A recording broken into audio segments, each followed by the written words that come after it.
हम बात कर रहे थे ऊष्मा के स्थानांतरण के बारे में। कल हमने पढ़ा कि ऊष्मा गर्म चीजों से, गर्म वस्तुओं से ठंडी वस्तुओं की ओर अपना स्थानांतरित होती है। और उसके बाद में हमने कुछ एग्जाम्पल, कुछ उदाहरण देखे थे। आइए अब हम बात करते हैं, आज पता करते हैं कि ऊष्मा के स्थानांतरण होने की विधियां। तो सबसे पहले जो होती है वो होती है चालन विधि। अब होता क्या है इसमें, आप देखिए, आपको मैंने एक एग्जांपल कल भी बताया था। लोहे, अगर आपका जो बर्तन है खाना बनाने वाला, उसकी जो छड़ होती है, जो डंडी होती है जिसको हम पकड़ते हैं, अगर वो लोहे की हो तो होगा क्या। अब ये बर्तन है आपका, ये बर्तन की छड़ है, ये लोहे की छड़ है। अभी नीचे गैस जल रही है।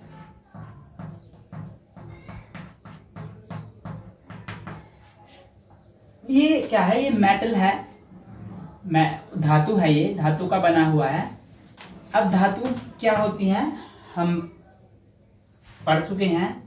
धातुएं जो होती हैं वो क्या होती हैं, वो ऊष्मा की सुचालक होती हैं।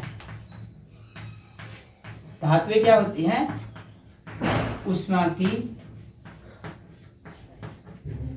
सुचालक होती हैं।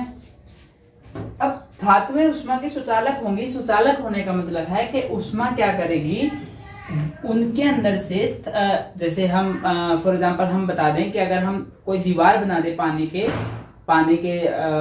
पानी हमने रोका हुआ है किसी टब के अंदर, तो वो टब की दीवारें क्या होती हैं, वो पानी को बाहर नहीं जाने देती, तो वो उनका चालन नहीं होने देती। लेकिन अगर वहीं कहीं हम नीचे की तरफ, अगर पानी के टब में नीचे की तरफ हम कोई होल कर दे, तो क्या होगा, पानी बाहर चला जाएगा। तो वो क्या हो जाएगा, फिर वो उसका सुचालक हो जाएगा। वो क्या करेगा, वो टब जो है फिर पानी अपने अंदर से उस होल के माध्यम से बाहर की तरफ जाने के लिए देगा।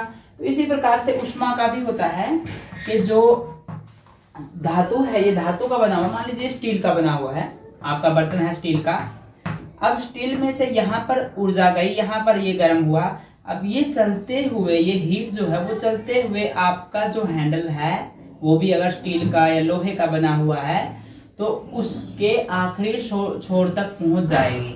आपकी हीट, ये हीट का माध्यम रहेगा, ये आपका उनका जाने का वे रास्ता रहेगा, और ये आखिरी छोर तक पहुंच जाएगी। अब इस हीट सीधी धातुओं में जो जाती है, उस तरीके को हम बोलते हैं, क्या बोलते हैं उसको, चालन। इस चालन विधि के द्वारा क्या होता है कि ऊष्मा होती है वो एक सिरे से किसी भी चीज के, हम धातु वो अलग बात है। या आप ये पता कीजिए, कोई भी है, मैंने आपको कोई चीज दे दी।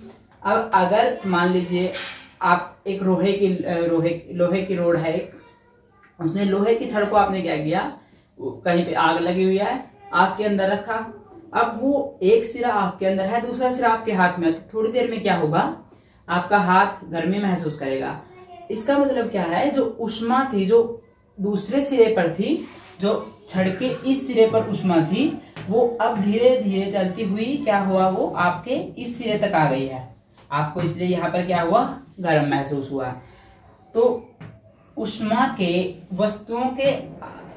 वस्तुओं में से पास होने की, वस्तुओं में से चलने की जो विधि है, ऊष्मा के ट्रांसफर, स्थानांतरित होने की विधि है, उसे हम बोलते हैं चालन विधि।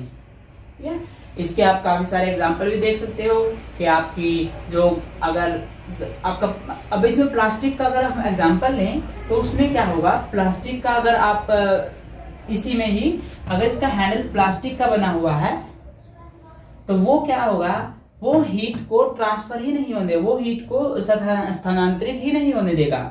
तो इसके कारण हीट जो है, इस मेटल जो धातु का आपका बना हुआ है हैंडल, उसी के अंदर रह जाएगी। तो हीट क्या होगी, आपके हाथ तक नहीं पहुंचेगी। इसका मतलब है कि प्लास्टिक क्या है, ऊष्मा का कुचालक है, और जो धातुएं हैं वो ऊष्मा की सुचालक है। तो इस विधि को आप अच्छे से समझ गए होंगे। चालन विधि के एक सिरे, ऊष्मा का किसी भी वस्तु के एक सिरे से दूसरे सिरे तक का सफर क्या करना, वस्तुओं के अंदर से ऊर्जा का चलना, उसको हम बोलते हैं चालन विधि।